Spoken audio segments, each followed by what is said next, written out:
Good evening, everyone, and thank you for tuning in to the GSMC Hockey Podcast brought to you by the GSMC Sports Network. We have a great show for you guys today where we will start off by discussing the games from last night. Then I'll be discussing the Maple Leafs firing of head coach Sheldon Keefe. That news broke yesterday, Thursday. There's a lot of talk about going on the Maple Leafs. Very excited for that one for you guys. Next, we will talk about the Hart Trophy finalists as they were named this week. Make sure you stick around later in the show when I will be talking about the Rangers' perfect start to the postseason so far, 7-0 for them as they look to sweep the Carolina Hurricanes. How long can that last, and where do they rank up in terms of other great playoff runs?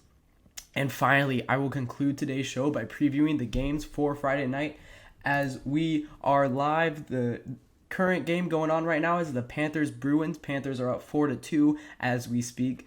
Excited to talk about that game a little bit. But before we start, I would like to ask that you like and follow the show. Also, we get a number of questions from viewers that come in during the show. So to ensure that your question gets read on the air, I ask that you use the tips and donations link that you will see on the screen right now.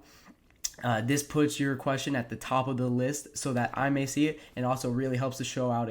Again, it is the gsmcpodcast.net.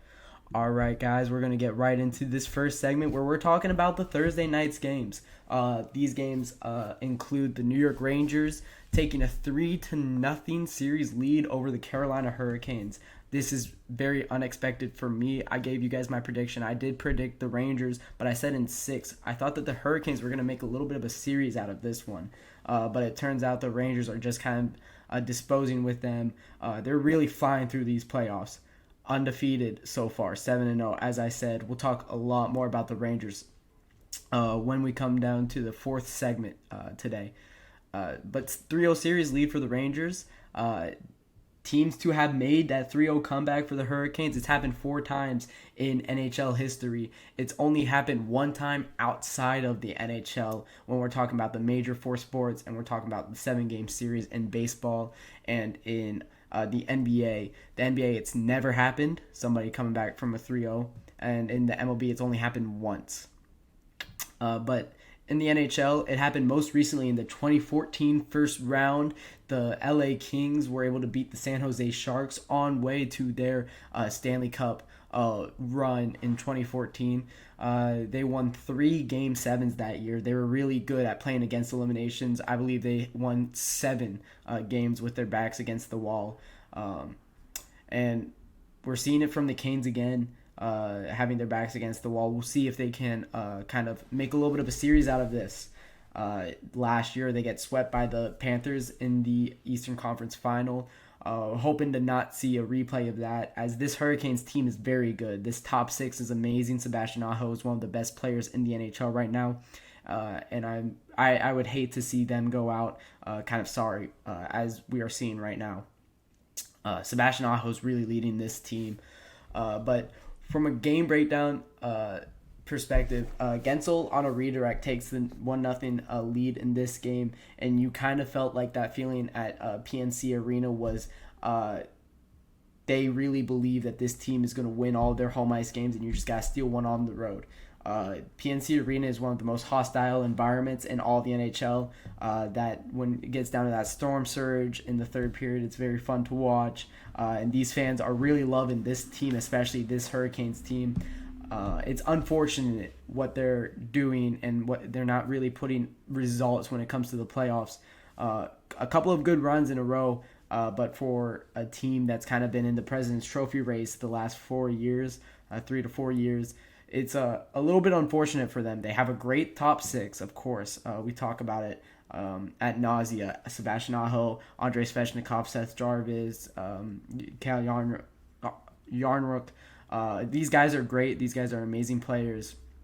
But Freddie Anderson or Kochetkov, who was in the net for this game 3, kind of have let them down a little bit.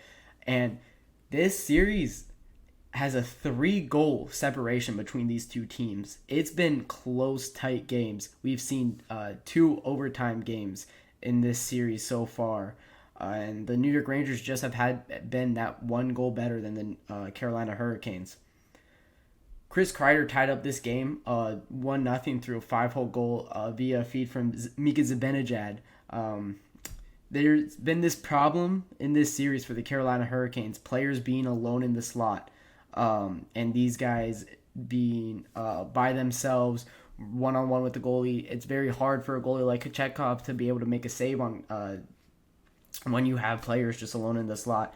JioSaavn needs to do a lot better. Brent Burns needs to do a lot better.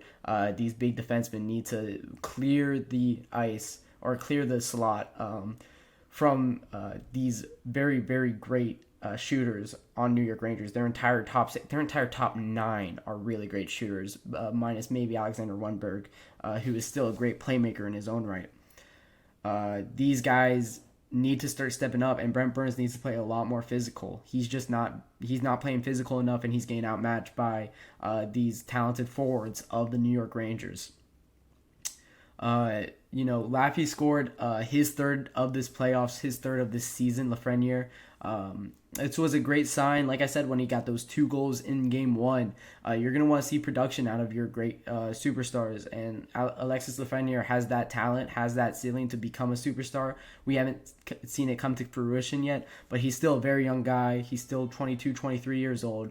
So still give him time. He's going to be good in this league for a very long time. You want to see him be a little bit more consistent, and that's been his problem. But 3 goals in 3 games in this series, maybe we're seeing it click together for him when it comes to the playoffs. He's been a weapon on this New York Rangers power play. The Carolina Hurricanes pulled Kochetkov and scored a game-tying goal with 1 minute and 36 seconds left into the third period, and you felt like there was a lot of momentum. Man, PNC Arena was absolutely buzzing when that goal went in, and it looked like they were going to win this game. It looked like they were going to crawl back into the series from what seemed to be an inevitable 3-0 down to a 2-1 deficit. But unfortunately for the New Carolina Hurricanes, it was Artemi Panarin with the game winner in this game.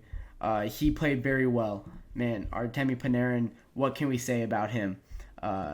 He's been a great player. And here's the image from that game-winning goal. You see the entire New York Rangers side. Man, they were very happy for him, who has turned provider many times throughout this playoffs. But to see him get these goals in these important spots, he's always been a big-time player. And that's really what you're going to want to continue to see for these guys. You have for the Carolina Hurricanes, it's not the first line for the Canes that are playing bad. I mean, they have gone almost every single point in this postseason so far.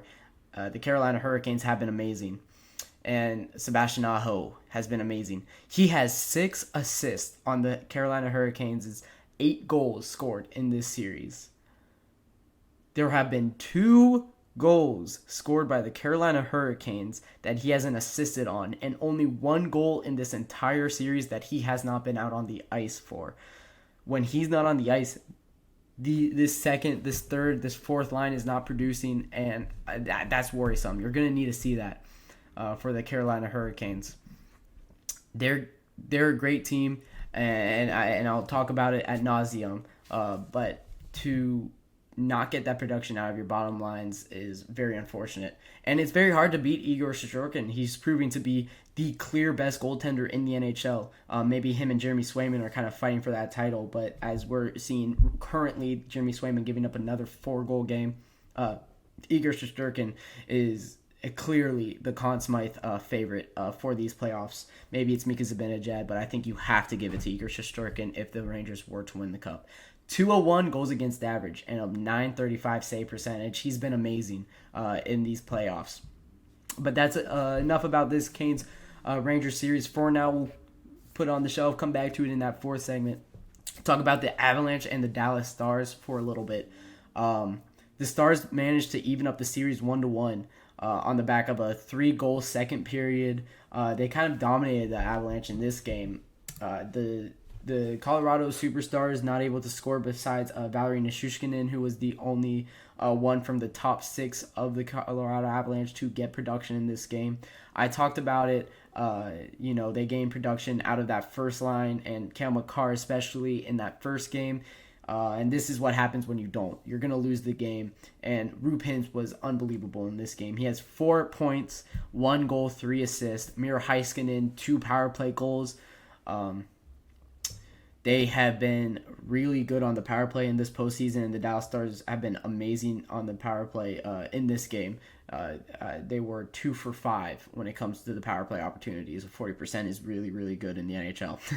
The Avs Superstars were failed to score in their power play opportunities. They went 0 for 3.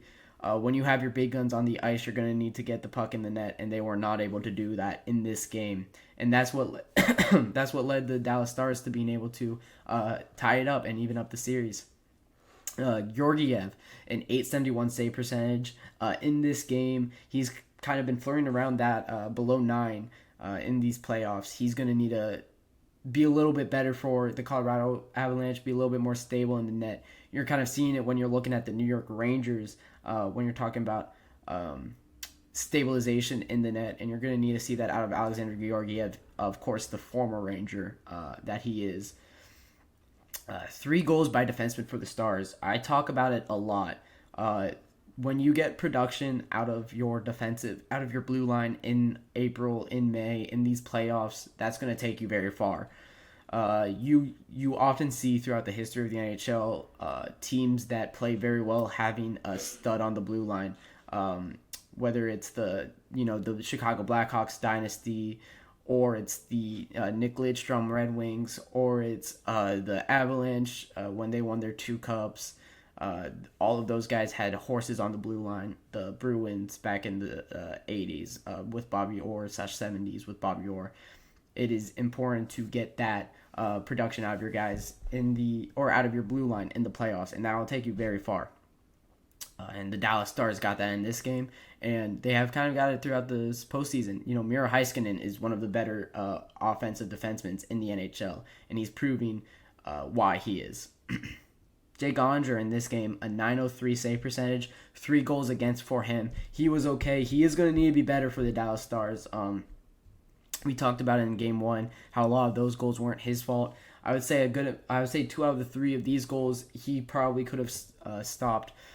But for him, he needs to be around that 2 goals against average that, Igor Shesterkin's the baseline. Jeremy Swayman's at 1.81 before tonight. That save or that goals against average is going to go down for him. But these goaltenders, you're really looking to only let in 2 in the postseason. Give your forwards a chance. And Jake Onger hasn't really been able to do that, and it got a little bit scary in that Vegas Golden Knights series. So we're going to see if he can turn that around.